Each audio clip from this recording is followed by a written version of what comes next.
कांग्रेस युवपीढ़ी मानक ड्रग्स अंधकार दुनिया को नहीं जाउछि एभली मंतव्य देइछन्ति शाह।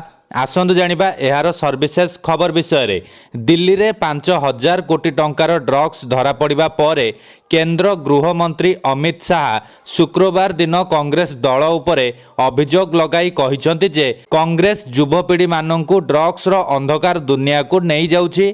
आपण जानती जे बुधवार दिन दक्षिण दिल्ली रे एक चढ़ाऊ रे 500 किलोग्राम रु अधिक कोकेन एवं 40 किलोग्राम हाइड्रोपोनिक गंजेई जबत हेबा परे मुख्य अभियुक्त तुषार गोयल को गिरफ करा जायछि। तेबे दिल्ली रो सबुठु एही बड़ ड्रग्स बस्ट पछरे थिबा किंगपिन तुषार गोयल सह कौनसी प्रकार संजोग को कांग्रेस अस्वीकार करथिला बेले कौनसी प्रकार संजोग को कांग्रेस अस्वीकार करथिले भी अमित शाह एपरी अभियोग आनिछन्ति। Amit Shah micro blogging site X रे एक पोस्ट करी दाबी करिसंति जे मोदी सरकार ड्रग्स उपरे शून्य सहनशीलता नीति प्रति प्रतिश्रुतिबद्ध एवं युवक मानकु शिक्षा क्रीड़ा एवं नवसृजन दिगरे मार्गदर्शन करुथुबा बेले कांग्रेस एहार राजनैतिक प्रभाव को निशा कारबार रे उपयोग सक्षम करिबारे लागिछि।